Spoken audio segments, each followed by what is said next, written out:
Welcome to the stream. We are used to seeing romance in sitcom shows, but a new US series is breaking the mold by placing a Nigerian immigrant woman at the heart of the story. I'm Femi Oke. I'm Malika Bilal. Today we meet 3 cast members of Bob Hearts Abishola, a primetime comedy that takes a sideways look at the pitfalls and peaks of a cross-cultural relationship.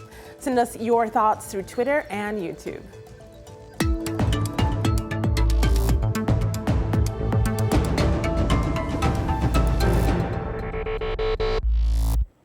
Bob Hearts Abishola is a new U.S. comedy series airing on CBS.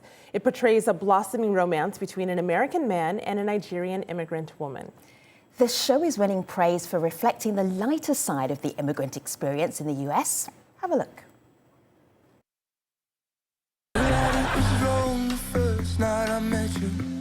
I was next door getting a checkup for the old ticker. I thought I'd bring you some more socks. Why don't we pick this up another time? Good plan. Wait, Yeah? leave the socks.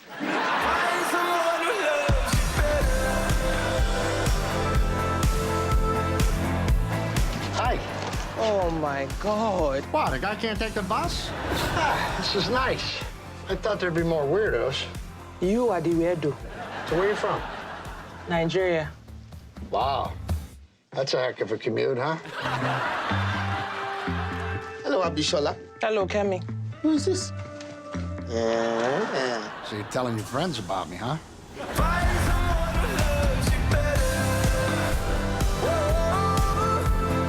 Hey, she's wearing my socks. We are joined from Los Angeles by Folake Olowofoyeku. She plays Abishola. Also in Los Angeles is Gina Yashare. She is co-creator of the show and plays Abishola's friend, Kemi. And completing our lineup in Los Angeles, Shola Adewusi. She plays Aunt Olu in the show. Ladies, I cannot believe I am introducing you. I cannot believe we are talking about this. My brain has exploded. We're almost at the 3rd episode in, and I'm still pinching myself that this is even happening. A sitcom in America with Nigerians talking about the Nigerian immigrant experience with Americans, African Americans. It's blowing my mind. Let's start here on Gina's Instagram page. And she documents pretty much everything. You should go to it. I recommend it. This is the wrap-up day of the pilot. Happy faces. But at this stage, you had no idea what might actually happen. So None. You're all there on the wrap day, all feeling really happy. Big cigar. All feeling very happy. This is Chuck Lorre. He is the show creator. Gina's one of the co-creators. This is Billy Gardell. He plays Bob. You've seen the other characters in the Instagram. At that moment, cast. Gina, you start. What were you thinking? Did you think this would ever even make it onto mainstream US TV? You know what? I never thought. I'd been pitching ideas for years, trying to get my culture on the TV. You know, I'd been trying to pitch stuff for a while to various networks, and people just didn't get it or just weren't ready for it. But, you know, Chuck took a chance, and he found me online, and that it all just came together. We shot the pilot, and even when we were shooting the pilot, I couldn't believe it was happening. I was like, I cannot believe this is going down. I don't know how people are going to see it. But halfway through the pilot, I was like, you know what? We're making a wonderful show here, and I've got a funny feeling that people are going to go for it and CBS is going to pick it up. I was so confident I bought a house in LA. That's how confident I was. People thought I was crazy, but I was like, no, this show's going to get picked up. I'm going to be moving it to LA for this show. Yeah. And I bought a place. You can see that place on Instagram. Shola, you are smiling so broadly. Aunt Olu is such a gem of a character. When you first read that character, what were you thinking? Oh, well, I just thought, it would be a dream to get this. I mean, I came into the project in the traditional way. I went for an audition in London and then another one here, which was quite exciting, which was a, screen test. So, no, I just thought, oh, my God, if I could get this, to be amazing. And it came to be. Well, what you didn't know is that I'd seen Shola on Chewing Gum with Michaela Cole, and I'd taken a screenshot of her and found her details, and I sent them to Chuck and Al and Eddie, who are the other co-creators of the show, and I was like, this is our Auntie Olu. You don't need to audition anybody else. This is her. So I found her and sent her to Chuck, and that's where the audition came from. I didn't even see the other women who auditioned because I had no interest. I was like, I don't want to see the other women. This is Auntie Olu right here. Yeah, I did, obviously I came onto it in the traditional way, but of course, everything that went before was from Madame Gina G. Quite the recommendation. So I want to bring in this from Twitter, a fan of the show. This is Miles, who says, don't sleep on Bob Hearts Abishola. This show is full of fresh humor, heart, and nuance that you can't easily achieve in a 30-minute network show. I can't wait to see where this goes. Major props to Gina and co. And then in addition, he gives a shout out via GIF to you, Folake. Your delivery of every line is perfection, by the way, Miles writes. So talk to us about the first time you were on set, Folake. What was that like? The first time I was on set, I actually don't remember when that was. So much has happened. So much has happened since then. Could you ask me what experience you're trying to get me to recollect? And I can just draw from whatever is floating. I've never been to a set of a major primetime show. So for you, working with other Nigerian actors here in the U.S., what is that experience like? It's great. It feels like being back home, actually. We have a couple of other cast members who are going to be introduced on this episode who are from the exact same region, exact same town that I'm from, Elisha. And it feels, and as well as Shola. So it feels like almost like an Ijesha reunion. And it feels good. It feels wonderful to hear Yoruba, to hear people appreciating our culture. It feels great. And I don't get to go home very often. I think I try to average about once or twice a year. So it's good to be surrounded by people who remind me of family. So Abishola has, the character in the series, has an aunt and uncle that she lives with. And her aunt and uncle, Aunt Olu, played by Shola, and then Uncle Tunde. And this is how we meet them in the first episode. Have a look.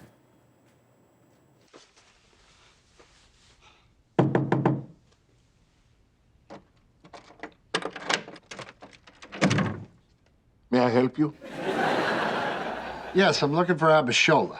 Oh, I'm sorry. Abishola is sleeping. She worked very late. What do you want with Abishola? Is she in trouble? No, nothing like that. Close the door. There's something wrong. Why does there have to be something wrong?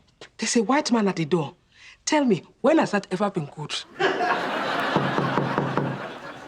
I love, ladies, how you're all laughing at your own jokes. You know these jokes are coming. Shola, who did you tap into to play that character, that Aunt Olu? I have a feeling you've got a few Aunt Olus in your life. Absolutely, tons of them, and I was able to tap into that. Even that scene just reminds me of, it's a mixture of paranoia and a need to take control of the situation. So yes, I've got plenty of relatives who fit that mold. Yes. And some love online. I want to play this for you because it's also another gift. People are loving the gifts to express their enthusiasm. So Janae says, we say when the story is over. This is a quote, of course, from the characters. Tell me, what is your credit score? Abishola's aunt and uncle are wild. Gina, talk to us about the writing process behind this, because some of these are pretty inside jokes for a certain community, but others are ones that everyone can get behind and understand. These are all basically stories from my life and the life of every child of Nigerian immigrants. I didn't even know if we'd get the joke in about the white man at the door, because I said it in the room I said to Chuck, I said, listen, whenever white people knocked on our door, we ducked, because we were like, it's either a bill collector or it's never a good thing. And so that's where that line came from. And I couldn't believe when it actually got in the show, because I thought that the network would balk at the whole idea of that. So the fact that they were able to get these inside jokes in, and it's all based on basically my life story. I just literally sat in a room with the writers, with Chuck and Eddie and Al, and just told them a bunch of stories about my life. We wrote it all down, and then we started putting it into a script. And then I would go, well, this is what would happen. This is how our reaction would be when Bob came to the door. This is, and Olu and Abishola are both based on aspects of my mum's character. So if you ever see my stand-up, see my mum in there. Gina, it feels only appropriate that your mum should make an appearance on our discussion as well. So via Instagram, we bring you your aunties and your mother right here. And my mumsy. Yeah, right centre stage. And then mum holding your brother. And then little Gina sitting there. And then not to lose Folake out. Folake, this is some of your family, big brother and the little munchkins in London. So everybody has this immigrant experience. That's actually me and my brothers, and the Exactly. older one is my brother as well. Exactly, yes. Wow. You should look up Folake's story about her family. I think she's told it many, many, many times here. So this is little Folake here.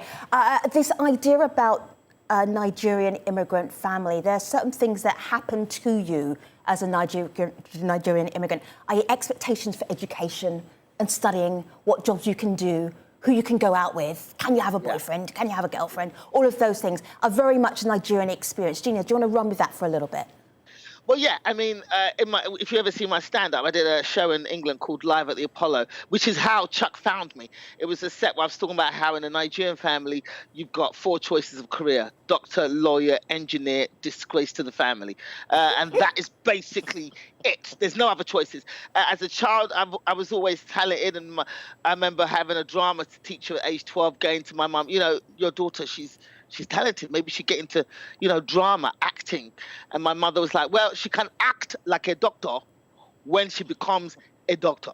And that has always been the attitude. And that is basically, and it's a similar immigrant experience. It's not even just Nigerians. I've spoken to, after my shows, Indians, Pakistanis, Chinese, Vietnamese. A lot of kids of immigrants have come to me with the same story and go, that is our parents. When you go to a different country and you set up somewhere else, you want the best for your children. You want them to gain as much as they possibly can from the host country. And so you're going for the jobs with the most security, the most possibility of success. And those are the jobs. And that, you know, that's just how it has been. And that's why I made sure that I wanted to get this into the show.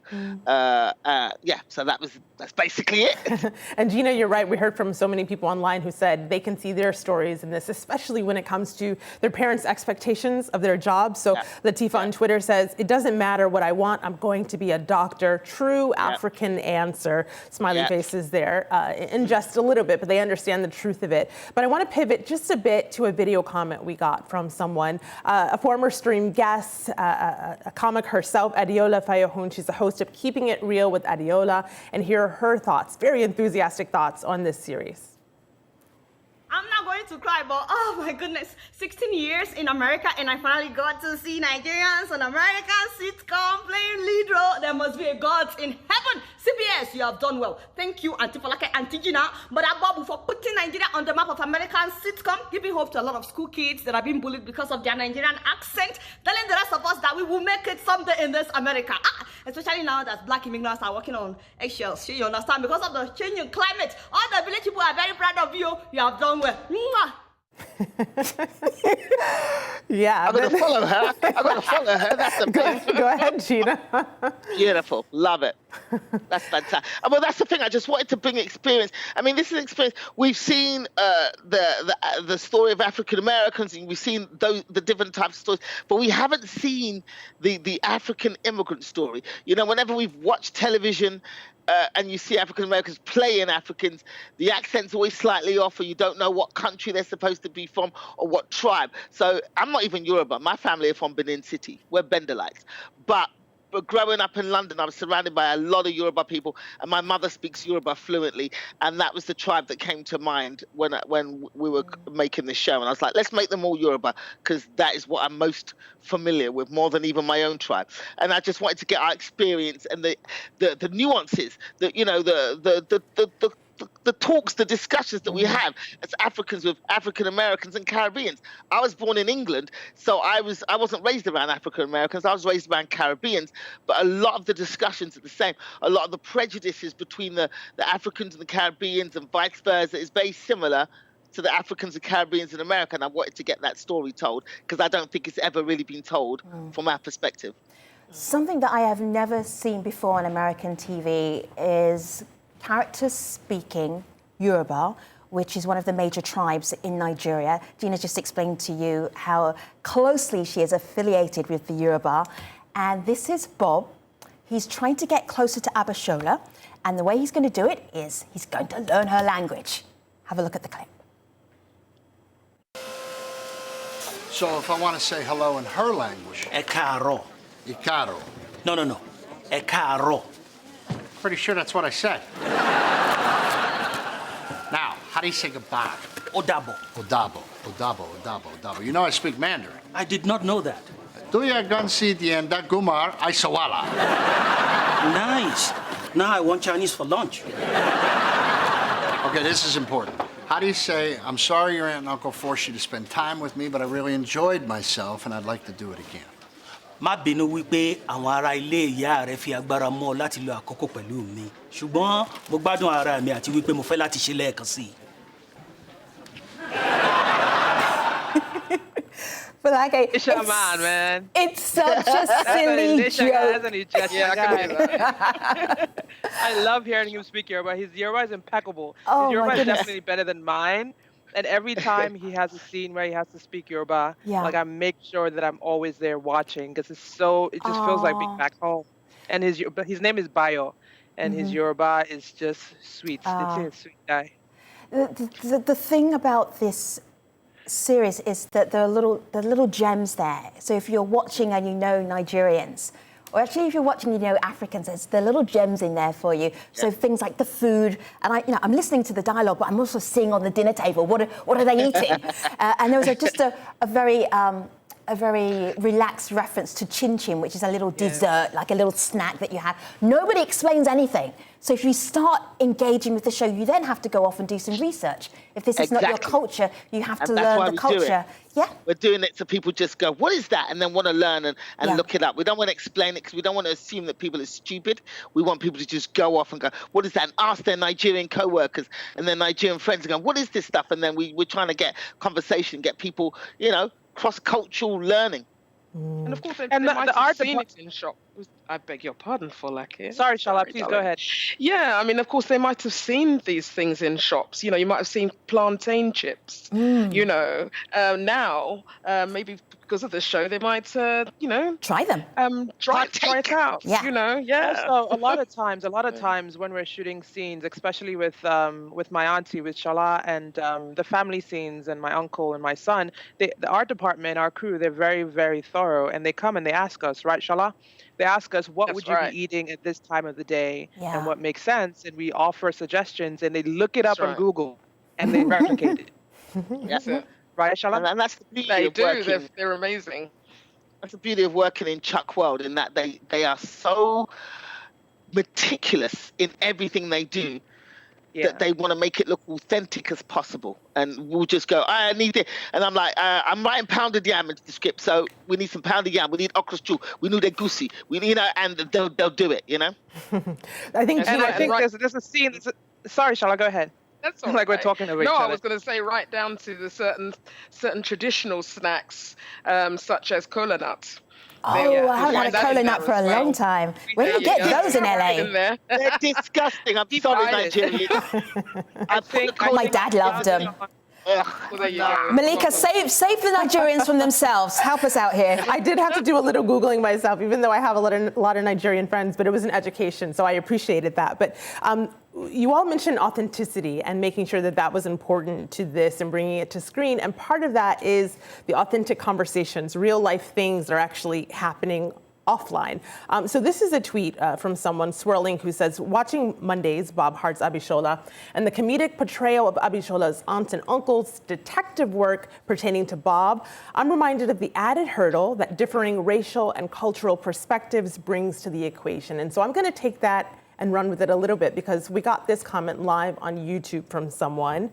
This is Robin, and there are other comments like this out on the internet, so I want to bring this up for discussion. Robin says, I tried to like this show, but when she, meaning the main character, Abishola, told her friend, an African-American woman, "You people, I was done." And she's referring to a scene with Bernie Watson Johnson. And to be fair, she makes a joke. She says, "You people," but the people she means is Americans. But it brings to the surface this discussion and sometimes tensions between African Americans and Africans in America. Gina, talk to us about delving into that. Well, yeah, basically the show is about a group of immigrants. We're trying to make them, they're regular people just living their lives, having jobs, having kids, having their own beliefs and having their own prejudices. Because human beings have prejudices and we don't know where it's a discussion. These are discussions that have been had in the African community and in the African American community. So I'm bringing up experiences that have actually occurred in my life and the lives of countless African immigrants. Gina, can I give an example from the show? Because I feel that if I just play this clip, people will get it immediately. And they might be a bit shocked when they see this. Yeah. But let's go ahead. Kemi, Abishola's friend, is saying, "Kemi, you're going to get married one day." And they're having a little bit of lunch in the canteen, and that's where we pick up the show. Have a look.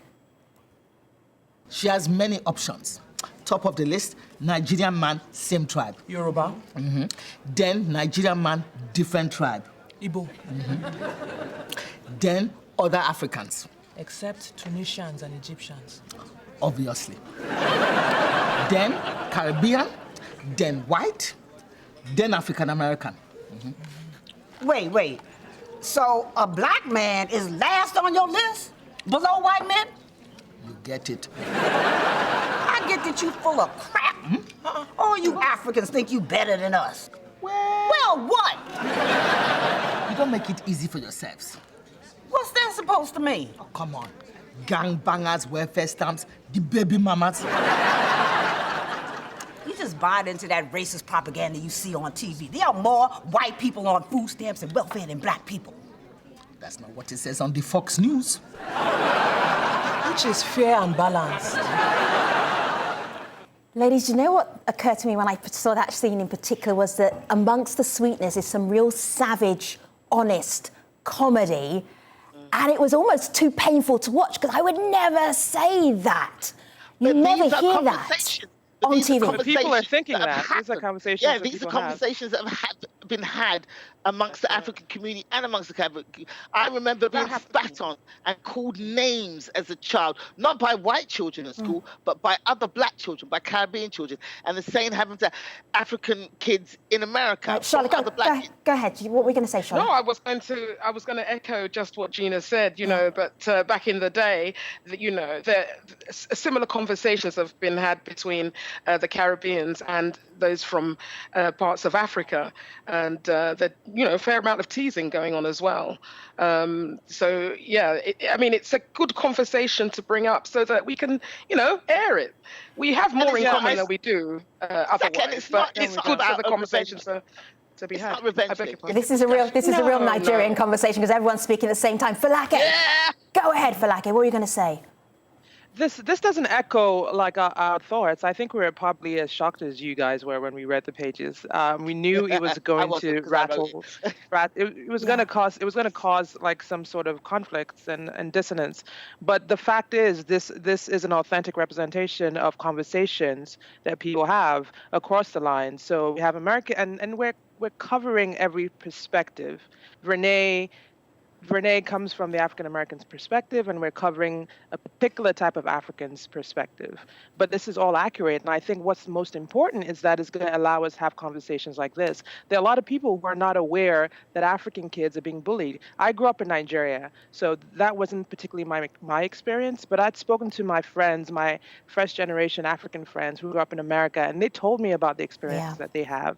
But this doesn't represent every African's experience. All right, Folake. Every African's opinion. Gina. I think it's important that we highlight this so we can have this sort of conversation. Absolutely. Gina, that's a wrap. Shola, that's a wrap. Folake, that's a wrap. You are in Hollywood. I am wrapping you up, ladies. You have to go back to do more work. Oh my goodness. Never let Nigerians on this show, apart from myself. Malika, cut, wrap them up, fade them out. Monday night, CBS, watch them. Bob Hearts Hearts Abishola. How's this conversation been going down online? Is it this noisy? One comment on YouTube from Rakia says, I watch this in Trinidad and Tobago on cable. CBS rocked this show. Thank you, ladies. Thank you, viewers, for watching. See you next time. Take care, everybody.